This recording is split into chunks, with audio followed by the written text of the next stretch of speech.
Hi అండి. ఈరోజు మనం పద్మావతీదేవి వృత్తాంతం గురించి తెలుసుకుందాం. పూర్వం జన్మ రుణం వల్ల పుట్టి వగుళాదేవి అవతారణ పొందిన యశోద దగ్గరికి వచ్చిన వెంకటేశ్వర స్వామి ఆమెని అమ్మ అని పిలుస్తాడు. వచ్చింది చిన్ని కృష్ణుడు అని తెలుసుకున్న ఆమె శ్రీనివాసు అని పిలిచి తన కొడుకుగా స్వీకరిస్తుంది. అప్పటికే వేదాలను కాపాడి వెంకటాద్రి కొండపై ఉన్న వరాహస్వామిని కొలవడానికి శ్రీనివాసుని పంపిస్తుంది వకుళమాత. అలా నిత్యం జరుగుతూ ఉంటుంది. అప్పుడు చంద్రవంశం చెందిన ఆకాశరాజు తొండ మండలాన్ని పాలిస్తూ ఉంటాడు.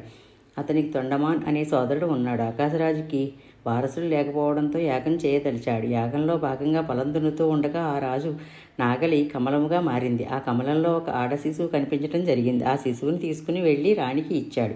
అప్పుడు ఆకాశవాణి ద్వారా ఈ మాటలు వినిపించాయి. ఓ రాజా, ఆ శిశువుని నీ బిడ్డగా స్వీకరించు, నీకు మంచి జరుగుతుంది అని కమలంలో దొరికింది కనుక ఆ బిడ్డకి పద్మావతి అని పేరు పెట్టు అన్నాడు ఆకాశరాజు. కాలక్రమేణా పద్మావతి యుక్త వయసు వచ్చింది. అందంగా ఉన్న ఆమె చుట్టూ అనేక మంది పరిచారికులు ఉండేవారు. ఒకనాడు తోటలో పరిచారికులతో ఆడుకుంటున్న ఆమె వద్దకి నారద మహాముని వచ్చి ఆమె చేయి చూసి విష్ణుమూర్తి భార్య అవుతావు అని జోష్యం చెప్పారు. ఆ సమయంలో ఏనుగు వెంబడిస్తూ వచ్చిన శ్రీనివాసుడు అనుకోకుండా పద్మావతి ఆడుతున్న తోటలోనికి ప్రవేశిస్తాడు.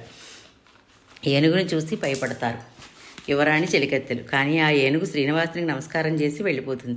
అప్పుడు చెలికత్తెలు శ్రీనివాసుని అనేక ప్రశ్నలు వేస్తారు. కానీ అతని మనసు మొత్తం పద్మావతి మీద ఉంటుంది. అలాగే ఇంటికి తిరిగి వస్తాడు. వకుళమాత అనేక రకాల వంటకాలతో భోజనం సిద్ధం చేస్తుంది. కానీ శ్రీనివాసుడు దిగులుగా ఉంటాడు. వకుళమాత కారణం అడిగితే పద్మావతిని వివాహం చేసుకోవాలని ఆమె పూర్వజన్మ వృత్తాంతం తెలియజేస్తాడు శ్రీనివాసుడు.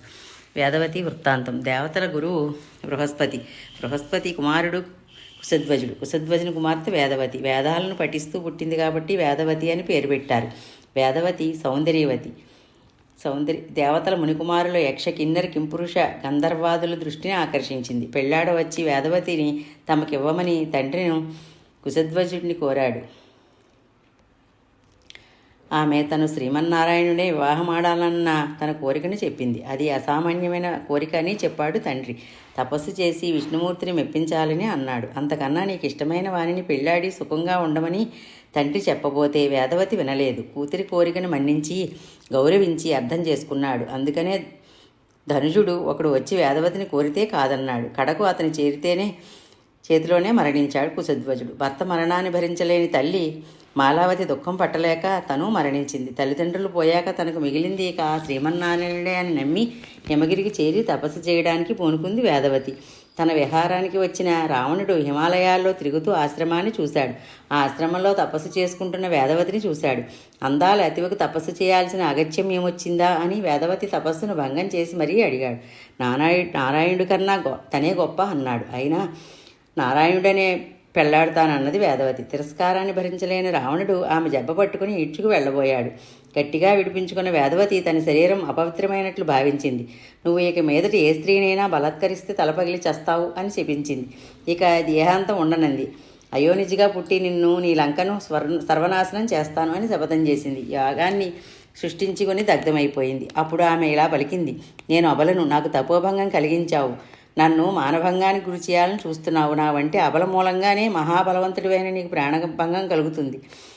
ఇది తథ్యం అని వేదవతి కఠినంగా రావణుని శపించి తాను సృష్టించుకున్న అగ్నిలో ప్రవేశించి అదృశ్యం అయిపోయింది.